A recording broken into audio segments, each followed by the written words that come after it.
अभिषेक झा प्रवक्ता जेडीयू से हमारे साथ। अभिषेक, क्या दिक्कत हो गई भाई? नहीं आ पाएंगे। सब कुछ ठीक चल रहा था, आखिर क्यों ये नौबत क्यों आ गई? राजेश, ये नौबत आपने ये सवाल मुझसे जी अभिषेक, हाँ, आप लोगों ने भी उस पत्र को पढ़ा है और आप सभी लोग इस चीज से वाकिफ है कि शिक्षा का अधिकार, राइट टू एजुकेशन अधिनियम 2009 के तहत जो हमारे प्राथमिक विद्यालय होते हैं उसमें लगभग 200 दिन और जो माध्यमिक विद्यालय होते हैं उनमें 220 दिनों का जो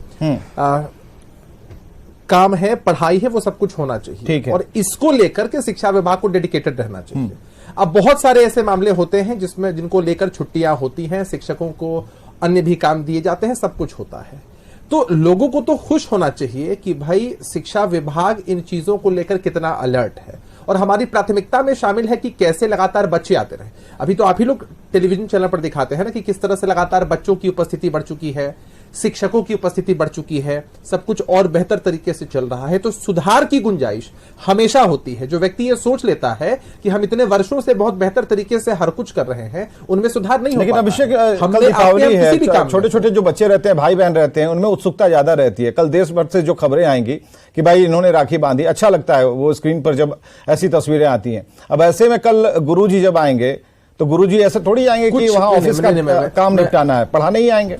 नहीं, मैं एक बात आपको बता दूं, ऐसे भी विद्यालय जो होता है एक सीमित समय अवधि में चलता है। और दूसरा ये है कि जैसे कुछ स्पेशल डेज हैं उनको लेकर के जो मांग है लोगों की, ऐसा नहीं है कि सरकार संवेदनहीन है, ऐसा नहीं है कि किसी भी चीज पर पुनर्विचार नहीं हो सकता है या कोई भी ऐसी बात है तो वो शिक्षक बंधु हमारे नहीं कह सकते हैं, आम जनमानस की तरफ से नहीं आ सकता। कंसिडरेशन की गुंजाइश हमेशा से होती है, लेकिन रिलक्टेंस नहीं होना चाहिए, इस तरह से अवरोध नहीं होना चाहिए। और भाजपा के लोग जैसी साजिश कर रहे हैं, लगातार इस पर राजनीति कर रहे हैं। गिरिराज सिंह जी का ट्वीट आपने देखा होगा, उनको भी ये भी देखना चाहिए ट्वीट उनको। देखिए किस तरह से एक प्रतिष्ठित चैनल के लिंक में छपा है कि किस तरह भोपाल में जो मोदी जी की रैली हुई थी उसमें नॉन मुस्लिम्स को बुर्खा पहना कर लाया गया। मतलब आप ये कह रहे हैं नॉन मुस्लिम्स को टोपी पे की एजेंडा बीजेपी का, यही ना? ठीक है, वीडियो में है ये सब कुछ, ये हमको जवाब दे रहे हैं। कुंतल कृष्णा जी, भारतीय जनता पार्टी के कुंतल कृष्णा जी आप लोगों की तरफ से देखिए मैं इनके चेहरे को कैसे उजागर करता हूं।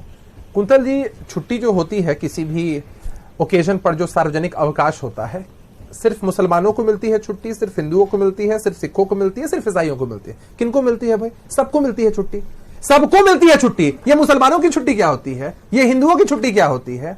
और इतनी नफरत है आपको अगर मुसलमानों से, मुसलमानों की छुट्टियों से, उनकी जीवन शैली से, तो कहिए मंच से यहां कि हाँ हम मुसलमानों से नफरत करते हैं, हमारी पार्टी की विचारधारा सोच मुसलमान विरोधी है। और उसके बाद दिखाइए कि किस तरह से भोपाल में जब नरेंद्र मोदी जी की रैली होती है तो नकली टोपी पहने, बुर्खों को पहना आप लाते हैं। आपने मुसलमानों का नाम कैसे लिया? आपने मुसलमानों का नाम क्यों लिया? आपने सिर्फ मुसलमानों का नाम क्यों लिया? आप कहिए कि आपको नफरत है। जब भोपाल जाना कुंतल जी कहिए, कुंतल जी कहिए की छुट्टी का, कुंतल जी कहिए कि आपको मुसलमानों से नफरत है, की छुट्टी कहिए कि आपको मुसलमानों से नफरत है, कहिए कि असफर शमसी से नफरत है, कहिए कि शाहनवाज हुसैन से नफरत है, कहिए कि जितने मुसलमान आपकी पार्टी में है सबसे आपको नफरत है।